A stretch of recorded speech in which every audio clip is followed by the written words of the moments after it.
Stop by Sherwin-Williams and get 30% off select paints and stains May 2nd through the 12th. It's the perfect time to transform your space with color. Refresh your home inside and out with colors that make every space feel brand new. From cozy interiors to stunning exteriors, we've got the perfect shade for your next project. Shop the sale online or visit your neighborhood Sherwin-Williams store. Click the banner to learn more. Retail sales only. Some exclusions apply. See store for details. Member Week is here at Lowe's. Don't miss your chance to get up to 40% off hundreds of items like paint, stain, tools, flooring, and more. Shop our exclusive deals happening in-store and online from May 8th through May 14th. Not a member? Join My Lowe's Pro Rewards for free today and get ready to save more. Lowe's, we help, you save. Loyalty program subject to terms and conditions. Details at lowes.com/terms. Subject to change. The following podcast may contain discussions supported by science that may be considered dangerous to some listeners and conspiracy theorists. Discretion is advised. The Three Down Greencast is brought to you by Lucky Bastard Distillers, Saskatchewan's premier distillery, and by the Pile of Bones Brewing Company, brewed in the heart of Regina.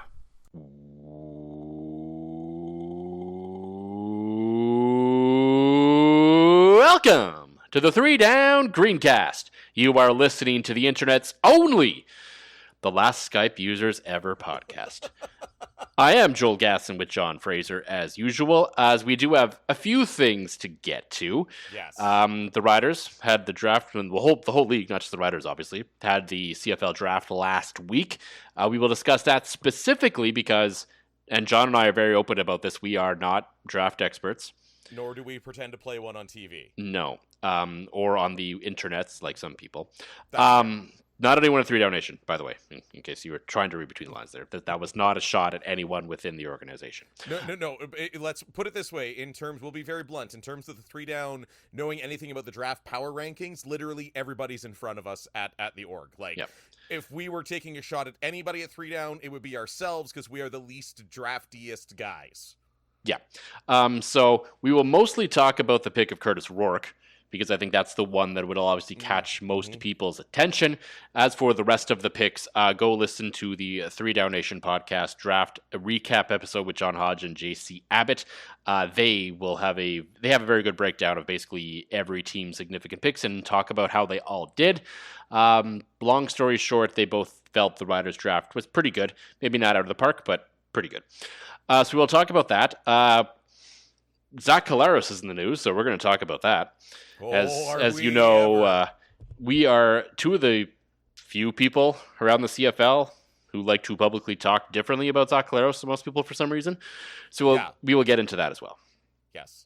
And this isn't just like a shtick thing. This is something that, after doing some research and reaching out to some people, I feel like my initial take is even stronger, but we'll get to that.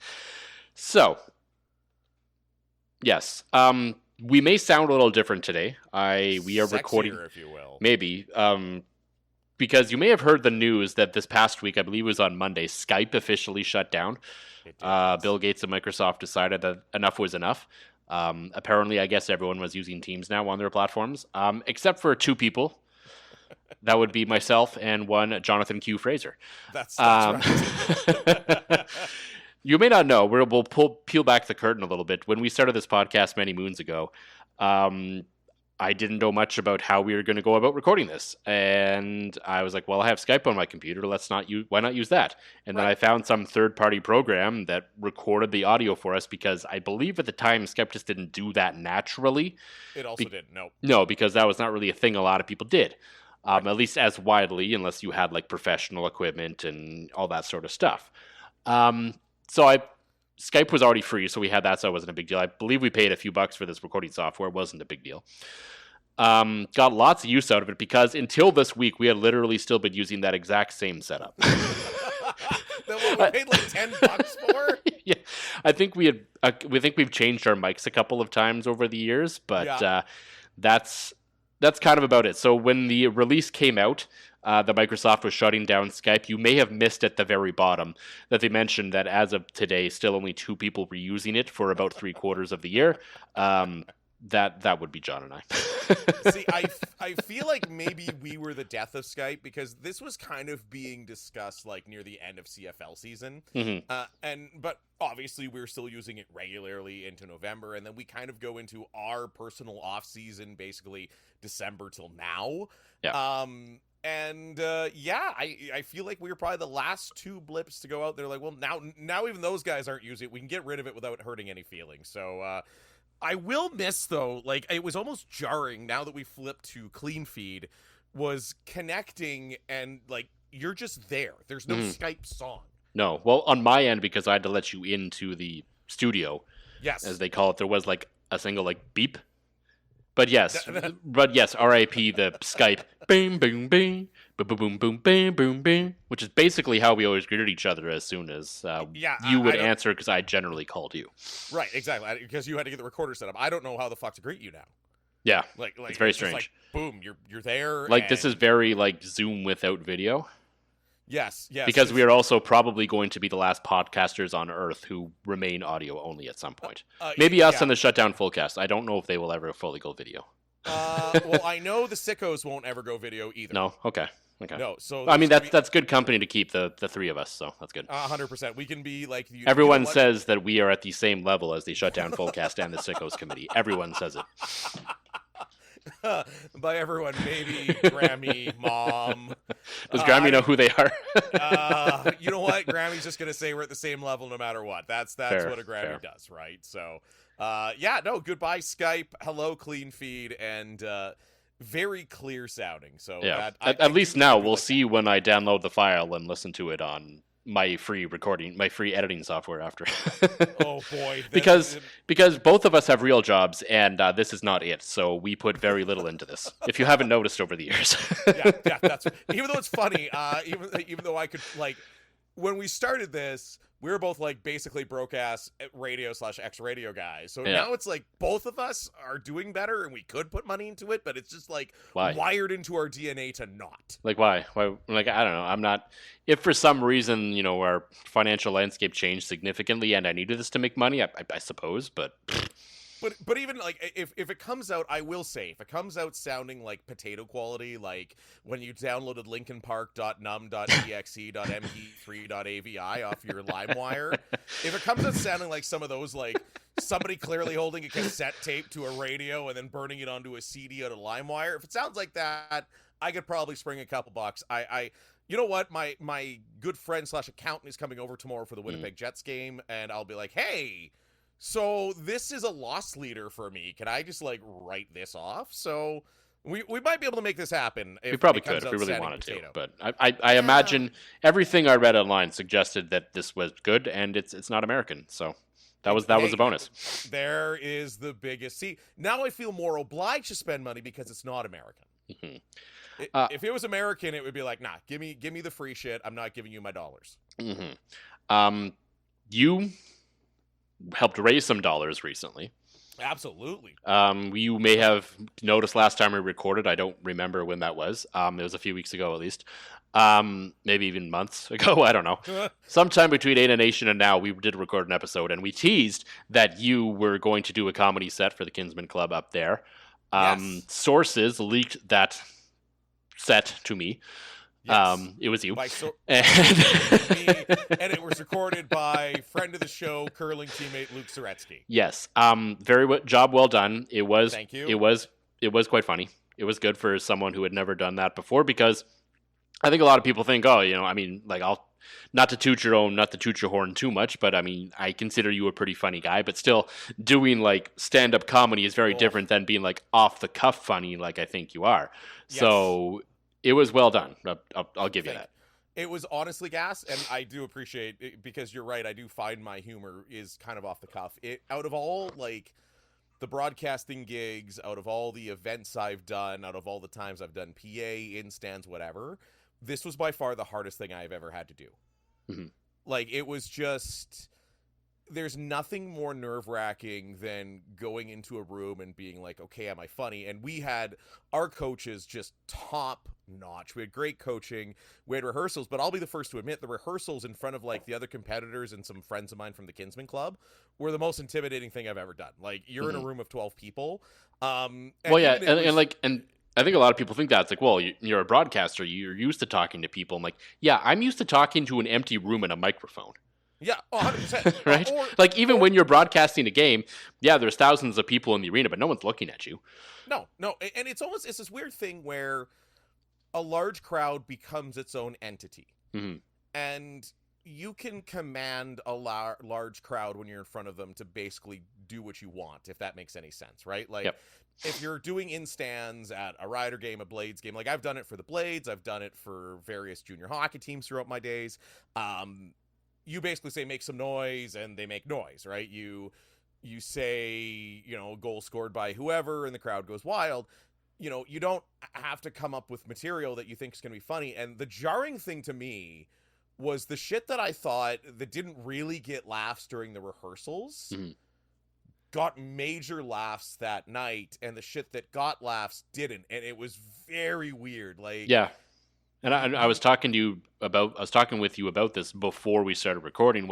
I picked up on that watching the video. I was like, oh, John didn't expect that to land, and it did. Yeah. Oh, John expected that to land, and it didn't not, but it didn't, like, to the degree you thought it would. Right. I mean, the biggest laugh I got was I made a gesture that I tried to seduce a customer into buying extended warranty, but had to bribe her because I literally, all I did was I paused and I like stuck out my gut and I made a gesture to my gut, and everybody like nervously laughed, and I said, okay, it's fine. You can laugh. I know I look like an unfuckable Saskatoon berry. Brought the place down. It did. And I'm like, oh, wow. In rehearsals, that was like an empathetic, like little, oh, poor you chuckle. No, that brought the place down, and it was all downhill from there. So, yeah, very difficult, but I think it was weird. I would do it again. Okay. Yeah. I would, if ever asked back by the Kinsmen, I would do it under, again, certain circumstances. Like, I don't think I'm ready to go to every open mic night and start killing it and make this a viable thing, but no. I'm know... pretty sure you do enough. Lacey would probably murder you if you try to add another thing to it. Oh yeah, I have a real job and 3 fake ones, right? I think that I know Clayton Croker. And Clayton Croker was very funny. You'll know him from local radio here in Saskatoon. I've said like, hey, like if you're doing a show at a small town bar or something, I'd come with you for an evening and do a quick 10-minute opener or something, right? Like something like that. But yeah, it's funny. It's one of those things that you look at. The amount of people are like, I could never do that. Yeah, it was hard. And but at the end of the day, we got the email this week. The net, not the gross, the net proceeds raised was $70,000 for the Kinsman Club. Wow. And that goes towards everything in the city. Various people come up to ask for support, local lacrosse, local hockey, local football. Like, it's just, I've been in Kinsman, and I can tell you the things that the Kinsman clubs do around this country are first class, top notch, and really what serves the community. And yeah, it was, I'm always willing to step up for them. And I could see this being a long-term, very successful event for them. And I know next year I will just be buying a table and drinking my face off. Now, there was, I didn't talk to you about this part at all. Okay. There was one part of the set that stood out to me. And I'm curious if you can figure out which. Oh, okay. Pulse start vibrators, from Ontario, so everybody just assumes we're an asshole. It's a very subtle part. It's not even really. It was one thing specific that you said. What was it? Because I did throw something in there that I knew you'd like. I don't even know if you said this. It's when you said, there's no easy way to transition out of this. Yes. I was thinking of you. Yes. 100%. Yeah. And I thought it was in my head. I was like, So he says to the King of Transition. No, that was actually that was one of our coaches. That she's like, well, the vibrator story and the guy standing too close to you story kind of sound like one joke. You need a transition. And she's like, well, there really isn't an easy one, so you just need to go really over the top with it. And I thought of, I'm like, okay, how would I do this on the podcast? And yes, that was a nod to your transition skills. Yes. In your heart of hearts, if you truly believe you can transition out of anything, one toy the writers will not be returning will be their third round draft pick. No, you did not. Kurtis Rourke. Unbelievable. I've been thinking about this one all week. Holy shit. Hall of Fame, 10 out of 10, 100 out of 100, no notes. I'm switching to vodka. That was that good.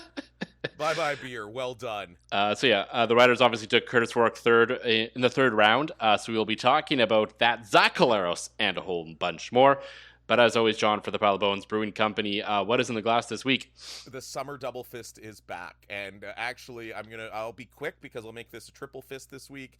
Adam from Pile of Bones was in at Ends Toyota the other day. We were hanging out a bit. So last night, during the Jets game, I crushed 4 white IPAs. Tonight, I'm going with a Blackbridge IPA. Clearly an IPA mood. And because I'm a degenerate, also shouting out our sponsors at the Lucky Bastard Distillers. Lucky Bastard Vodka, Pink Lemonade Mix, and Lemon. Nice. For me, I still have some left from my 12-pack of Champal that was on sale recently. Oh, that stuff was so good. Just a nice, light, easy drinking, sort of straightforward beer. So perfect for this time of year where it's, for some reason, 30 degrees at the start of May. So yeah, I'm not going to lie. We started with the air conditioner. I'm recording in my bedroom tonight because the kids are excited about the newer season of Fortnite. I am a sweaty man right now. Like we by the end of this episode, I might be just in my gitch. That's fair enough. One man who was fully clothed last week would have been Saskatchewan Roughriders general manager Jeremy O'Day. At least I hope he was. It's not like the NFL draft where we see the war room, so I suppose anything's possible. Of course, the draft came and went, and sort of the big topic, the big thing that the Riders did in that draft was their third round pick, and that would be one Kurtis Rourke. You may have heard of his brother Nathan. And it's an interesting pick, and one that I really like. I know in the past that Jeremy O'Day, this is one thing he's kind of picked up from Chris Jones, is sort of taking that reach pick, taking that sort of futures pick, and just in case the guy comes to the CFL from the NFL. But to me, this is the one that is like the most obvious slam dunk one that you have to make. And had they made it even in the second or maybe even the first round, I would have been perfectly fine with it. Because in the way I heard John Hodge and JC and those guys sort of talk about this draft a lot was there was a lot of defensive talent in this draft. Apparently. So like the DBs and the defensive line are very good. So in the second, third rounds, you're still going to find guys who will be able to contribute to your team, probably even this year. Yes. So, that increases the value of the few receivers and offensive linemen and those guys to go earlier because you can still get these other guys later, even if it's not the exact guy you wanted. Yes. So had Kurtis Rourke gone to the Riders, say, in the first round, I would have been like, okay, maybe it's a little bit of a reach, but it wasn't egregious. Third round to me is just great value for a guy who could potentially be one of the best quarterbacks, if not the best quarterback in the league, should he come up here. Now, of course, the question is, should he come up here? But, I mean, he was a 7th-round pick in the NFL draft. Let's get one thing perfectly clear about that. I mean, yes, and this is weird to say because he was drafted by the team that I believe has a quarterback as their starting quarterback who was drafted in the 7th round. Mr. Irrelevant. Yeah. But realistically, and I don't know the numbers, but I can't imagine there have been too many 7th round draft pick quarterbacks in the NFL draft that have gone on to have had significant careers in the league. I'm sure they've all kind of stuck around a little bit and bounced around a little bit at times, but how many of them stay there for like 10 years? I can't imagine that number is very high. So I would say it is not unlikely that it is possible that we will very likely see. I know that's a lot of weird words at once there. That's a lot of really just. I don't even know if What do you think a percentage on it? I don't even know. Like that was like triple negative that or something. It's got to be at least a 25-30% chance that we'll see Kurtis Rourke here in, say, 2 to 3 years. Yeah. To me, in the third round, that's worth it. You know, there's to me, there's kind of like a weird window. I would say that there is not a 0% chance that we could see him next year, depending on how things go. Mm-hmm. 2 to 3, maybe 4 years from now is probably sort of that sweet spot where if he comes up, he can still do something. Anything longer than that, even though, is the start to the other side of it where I think, okay, he's just not coming. Right. So there's sort of that window where this is either going to pay off, I think, or it's not. And I think in the third round, that was certainly worth taking, because if he's here, all of a sudden, for both football reasons and marketing and business reasons, you've just hit an absolute grand slam. I agree. The only thing I would say is a negative to the whole situation. I agree with you on the pick and everything, and I'm with you. It's probably maybe a 25 to 30% chance. I think that chance might be a little bit lower only based on the team he went to. He went to the San Francisco 49ers, right? Mm-hmm. For those out there that maybe don't watch the NFL game like we do, we're just sickos and watch all football. Kyle Shanahan is a quarterback guru.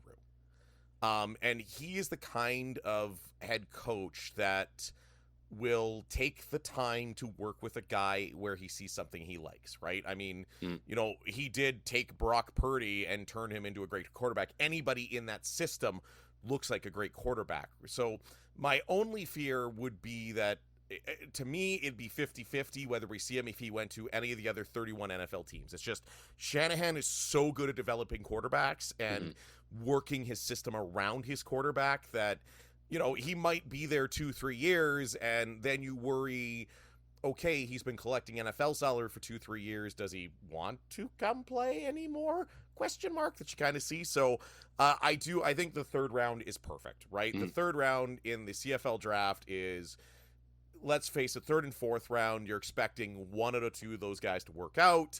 I think the rest of their picks will eventually work out, be on the team, maybe as soon as this year.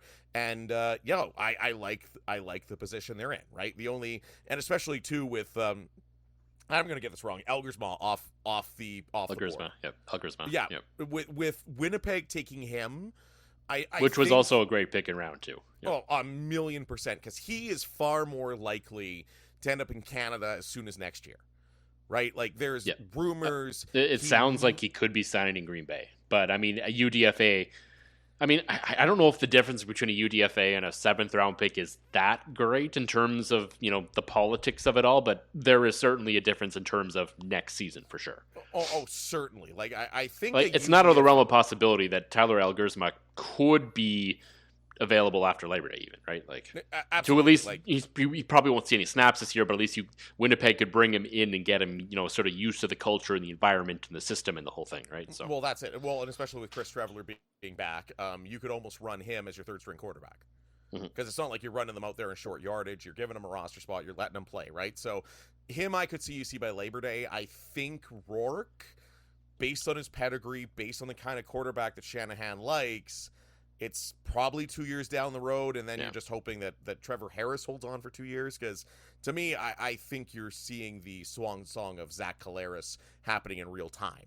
Mm-hmm. Yeah, I think that's fair. And yeah, like I really like the Elgersma pick in the second round to Winnipeg. They really needed that next guy, and he's one of those guys that could be. And I don't know, I'm just getting weird. I'm getting really excited by all of these potential situations. Right. This could be an absolute boon for the league in the next few years. Like, hypothetically, all of this works out. In the West Division, 4 of your 5 starting quarterbacks could all be elite and all be Canadian. I love it. You could have you could have Elgersma in Winnipeg, Kurtis Rourke in Saskatchewan, Trey Ford in Edmonton, and Nathan Rourke, presuming he bounces back to at least 80% of his form that he was during his MOP year. And which, with a full camp and 2 seasons with the same playbook, So like, that would be an absolute, just the incredible situation for the league to be in. And not that I wish for anyone for their NFL opportunities to not work out. In the back of my head, though, is like, if this doesn't, This could literally be game-changing for the CFL. It would be massive because, let's face it, your quarterback is your face of your league, face of your franchises, and all of them being Canadian. Like, remember when you'd see a Canadian quarterback drafted? This wasn't even that long ago. Like, I'm talking like Brad Sinopoli. Like, when you and I were covering the league full-time, you'd see a guy like Sinopoli drafted with basically them, with Ottawa saying, you're never going to play quarterback in this league. Yeah. Welcome to receiver, bud. Like, I remember even Brandon Bridge, Air Canada, they draft him, and it was this big thing, and he was not the quarterback that any of these guys are, but now you have CFL teams looking at Canadian quarterbacks and both sides of the border, right? Guys that play in NCAA, guys that are playing U Sports, and I think U Sports is finally getting the respect it deserves as a football league. Well, I mean, it's absolutely wild that we're seeing in our lifetimes that we are alive to witness a U Sports quarterback, right? Like a trained Canadian through and through, like grew up entirely through Canadian football, played U Sports, getting a shot in the NFL. Well, and again, you're starting to see a little bit more of these guys that, to me, you've seen the great dispersal of athletes in Canada. Yep. As hockey has become more and more prohibitive to play, culture, cost, you name it, you're seeing great athletes filter into other sports, and I think you're seeing that in football, right? Where, the Rourke brothers, you can't tell me those guys weren't good hockey players. Yeah. And 10 years ago, maybe that's all, 10, 20 years ago, maybe that's all they play, right? But you have to have it to be a professional athlete. That is the one thing I've learned from being around amateur and pro athletes. They just have it. Mm-hmm. It is hard to define, hard to describe, but it's something almost unquantifiable. Yeah. And the more athletes you have with it that are going to different sports, that's why you see we're good at basketball now, we're good at track and field, we're good at all these things, as everybody doesn't automatically become hockey players. And I think that's why you're seeing this next generation coming up, and it's great. As a football fan, I love the fact that Connor, who, shout out my 6-year-old, scored his first career touchdown last weekend in flag, playing for unfortunately he's the NFL's Giants. Got his first career touchdown. You're starting to see now, you can look up and be like, yeah, that guy's Canadian. That guy, played the same game you did growing up. And even my nephew, who's an elite football player at his age, he's looking at these Canadian guys that are doing all this success, right? So it's cool. I love it. I love football. I think it's taken tremendous strides to make the game safer and more enjoyable for everybody. And it's wild to think where we are compared to where we were. Mm-hmm. Absolutely. Some Canadians who did pave the way, of course, would be a couple of guys who are going into the Plaza of Honour for the Riders this year. Yes. Number one, offensive lineman Chris Best. I don't think there's any surprise here. This guy was an anchor on that line during, sort of the, part of the really good era of this team from 07 to 13. Honestly, great guy. One of the go-tos to talk to every single week. I can't even count the number of times I talked to Chris Best over the course of the 4 years I was on the beat covering the team every day. But truly a great guy, great football player, deserved to get in. And Alex Smith Sr., of course, longtime coach, around the Riders and just kind of a part of the football fabric of Saskatchewan as well. Yes. Fun Chris Best story. I remember the year he was injured basically all year and then retired. Yeah. I was working at CJWW and I was still doing the other podcast. I was still with Two and Out. And we had him on, and I was able, I'll never forget, I was so excited because we had him on and he answered the question. Yeah, I'm pretty sure I'll be back this year. And I was fired up. I ran it as the lead on CJWW Sports. I was like, that's right, I got this exclusive interview. Ha ha, eat it, suck it, everybody. And he just never came back. I mean, in fairness, he did say he thought. 100%. He did. But I was like, calling up Les Lazaruk after the interview. I'm like, Lester, can I use this as a source? And he's like, yeah, go for it. Great get. Like, we're all fired up. And then it was just 6-game injured list. 6-game injured list. 6-game injured list. 6-game injured list. And again, nobody remembers that shit except for me. Yeah. Not a soul in Saskatchewan would have remembered that, but it's one of those things that I remember. I barely remember Chris Best last year with the team, so. I just remember thinking, oh my God, my podcast has made it. And I remember Chris Best mostly for that. He was a great interview, though. You're right. Yes, like, he was. Bang on. Yep. Great dude. I remember the 2 weeks of covering training camp where you needed like just a good, like super, like generic yet insightful quote. It was like, "Let's all talk to Chris Best." He was definitely one of those guys. One of the guys who's currently, I guess, should be under the heat lamp a little bit right now, but doesn't appear to be all that much, is Winnipeg Blue Bombers quarterback Zach Collaros. Yes. If you haven't heard the news by now, he's been suspended the first game of the regular season for failure to take a drug test. These guys get drug tested periodically throughout the off season. And I guess in this case, Zach Collaros just didn't believe that he was getting drug tested in the off season because as the story goes, as it's been told now through numerous sources and Zach himself, was the Canadian Center for Ethics in Sports reaching out to him. He believed all of it appeared to be spam. And I can understand the story a bit to a degree, especially that first phone call. I'm that meme on the internet where it's like, we used to pay for ringtones and now my phone's been on silent for 15 years. Like, that's me. 100%. I screen phone calls at work, and I work in customer service. I don't answer the phone often for numbers I do recognize, let alone ones I don't. Not that I get a lot of phone calls from numbers I do recognize. But so, like, I can understand that with one phone call, not answering that. Cool. I get it. But since then, we've learned that there was multiple attempts to reach Zach Collaros during this sort of 24-hour period. Multiple phone calls, some text messages, emails, all of which just went unanswered, believed to have been spam. And I can still understand that to a degree. But at the end of the day, I think most of us can put two and two together. Like, I realize if I look at a phone number and I don't recognize it and it leaves a voicemail, I'm like, oh, maybe this is actually important and I should check my voicemail. Yes. Now, most of the time, these spam robots are leaving voice messages too now that are like halfway through the conversation they're having with themselves. But at least I've still checked and I know that this was spam. Right. So to me, it just feels like everyone's sort of getting on the side of, well, we just got to change the system and how this works and how we, approach these athletes. And there needs to be, and maybe there is. I don't disagree that they could probably do this in a much better, more efficient way that is very clearly who is trying to reach them. Because I'm sure this happens many times over the offseason to many of the players. Yes. I'm not disagreeing with any of that.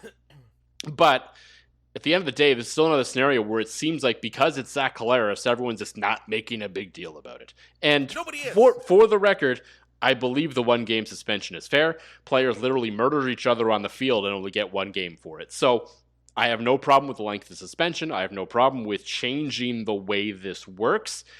But it just seems that this is just another thing that seems to be washing off the back. And I don't understand how this is a scenario where apparently we all just sort of believe this story and everything's fine. The more digging I've done, Gas, mm-hmm. and I get it, like, this sounds like The Boy Who Cried Wolf. This sounds like I do this Zach Collaros, beef for listens, and it's kind of become a part of the podcast that, we're the guys that call Zach out. I am disappointed. Well, if you're doing it for listens, it's clearly not working, so it's fine. 100%, because there's 7 of it. I'm actually disappointed in everybody in sports media, including several people here, for not lifting your finger to do some basic research on this, okay? I have several large holes in his story. I think his story's bullshit. Like, quite frankly, it's bullshit. Like, there's nothing you can say now at this point outside of he was on a remote fishing trip in Nunavut and show me photos of him landing a sturgeon. Well, and this is sort of the aside of all this, is the CFL PR people need to understand that words matter. Yes. And I've learned that apparently there are, within the CBA, there are certain negotiated words that there are certain ways things have to be communicated publicly between the league and the PA, and that's fine. I can respect that. But at the same time, if the CFL is going to come out with a statement regarding the suspension, saying that it has been reduced to 1 game for extenuating circumstances, to me that signals, Zach was dealing with some kind of family emergency or something, or he was off in the middle of nowhere and didn't have his phone. Okay, I can totally understand those reasons if that's why he didn't respond. But since then, we've learned the reasons why he didn't respond, and those are not extenuating circumstances. I'm sorry. So the league did him no favors by calling it that. No. And again, all Zach would have had to do is be like, yeah, I was on a fishing trip. And I think every soul goes, or a golf trip with the boys, right? Like there's circumstances you're not answering your phone unless it's like your HR department at work. And it's just, again, the stupidest thing, though, that I think that I don't know why we're all giving him the benefit of the doubt. I have my own deep-seated reasons. I'll maybe text you later, but CCES has been doing drug testing since the 2013 CBA. Mm-hmm. It was a big thing that they announced in 2013 because I remember you and I being the last two guys to talk to Ricky Foley in 2013 when he went the F off, and it was just like me and you looking at each other going, well, there goes my fluff piece story. And well, for you, yeah. Yeah, of course. I never paid attention to practice, but one of the big things was we have drug testing now, and it's going to make the sport more legitimate and everything like that. Zach Collaros was in the league in 2013. Yeah. You cannot tell me Zach Collaros has not been tested before. Well, he has not. He said he's been tested multiple times and throughout his career, but there's no way he hasn't been like tested in the off season for how long he's been in this league. Like this is a very different scenario than, you know, the Rider player who got busted and who didn't take a piss test, you know, with the guy right in front of him. Yes, that's obviously very different. He should be suspended the 2 games. but on the same. So here's the interesting thing. Yeah. In my time in U Sports, CCES handles U Sports. Yeah. Okay. So I reached out to a few anonymous players that I happen to know. Okay. CCES now has an app that basically you just enter in this app. I'm going on a fishing trip. I'm unavailable this week. You know, you sign away, you know, some of your rights. Like CCES is tracking you at all times.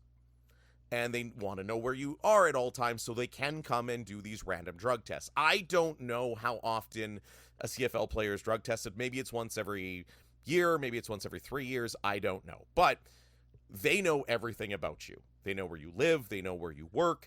They know where you train. They know your gym. They know your spouse. They know your mom. They know your dad. And you're asked to check in. And that basically is a courtesy saying like, hey, if you are going on a fishing trip, please input it in this app so this doesn't happen to you.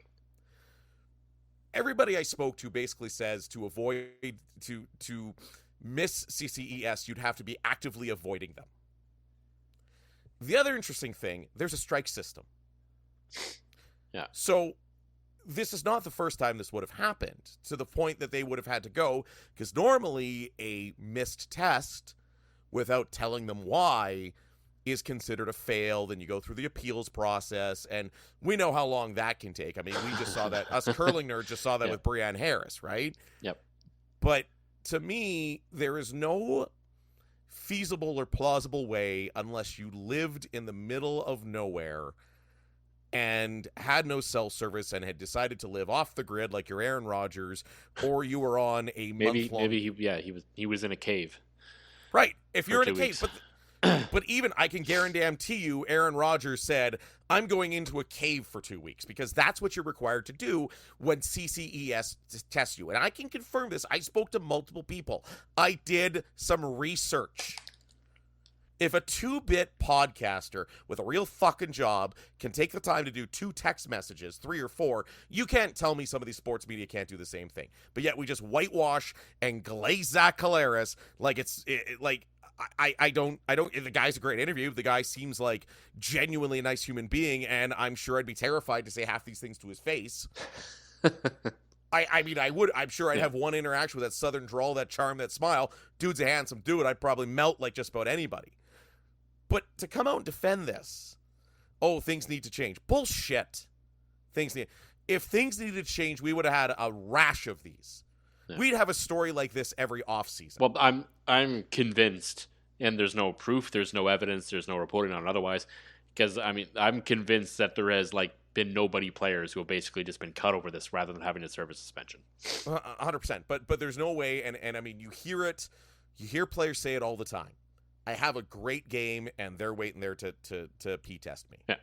The guys that they're P-testing are not the guy you drafted in the 7th round of the CFL draft. That guy's been tested through U Sports, by the way, as Edmonton found out. yeah, and the guy who was on the entire pharmacy. That's exactly it. So you can't tell me that these guys have been around this I don't know what the NCAA does. I don't know what they did back then. But college athletes right now are used to this. You are used to these guys needing to know where you all are at all times. And they know everything. They know they're going to come knock at your door. They're going to call your wife. They're going to call your wife's workplace. They're going to call everybody to try to get a hold of you. They're going to call your mom and dad. So, like, from my understanding, through a little bit of fucking research, it didn't take me long. It took me about 3 seconds. I was busy ass at work today to just find out that there's no way to, I missed a couple calls. I had a couple unknown numbers. Nah, that doesn't happen. These emails are straightforward. These texts are straightforward. The calls are straightforward. Hell, I even have like speech to like voicemail to text on my phone. Yeah. And for them to take action, because again, there's strikes. There's, okay, you missed that one. We're coming again. It's way too damn fishy for me.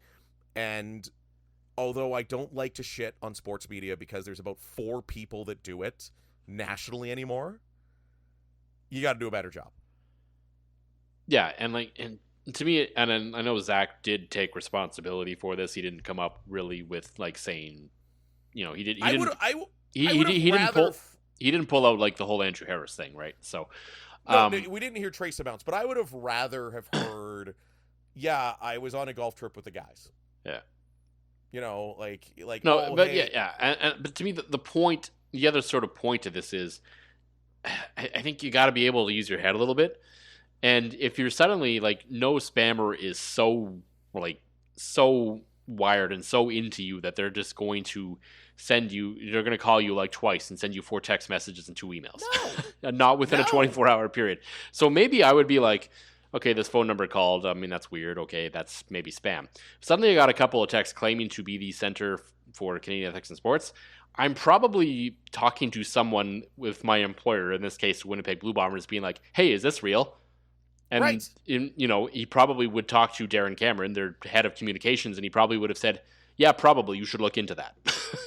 or fucking Mike O'Shea, who probably also would have said, you should probably look into that, or anybody at the league, or any teammate, or any other human being he could have possibly been. Or if you still are entirely unsure, Google the Canadian Center for Ethics in Sports, find a way to contact them directly and ask for whoever, and see if whoever's trying to reach you is probably specifically on your file. So you ask for them, and if you get connected through, then clearly this is real. I mean, there's no, like, again, at the end of the day, I think it's bullshit because from my understanding, the only way to avoid these guys is to actively avoid these guys. This is not negligent. I'm not saying Zach Collaros is on the juice. No. I am not. Nor do I think he should be burned at the stake for this. Like, everything that's generally fair, the one game, the potential for change, all of that is fine. But there's this weird tone about it where everyone's like, oh, shucks, Zach, you can't do anything wrong. That is exactly it. And that is a sign of the death of sports media in this country that nobody is challenging at. Why choose a Sleep Number smart bed? Can I make my side softer? Can I make my side firmer? Can we sleep cooler? Sleep Number does that. Cools up to 8 times faster and lets you choose your ideal comfort on either side. Your Sleep Number setting. It's the Sleep Number Everything Smart Bed sale. Every smart bed and base are on sale during our Memorial Day event. Up to 50% off, plus free home delivery. Limited time. Exclusively at a Sleep Number store near you. Learn more at sleepnumber.com.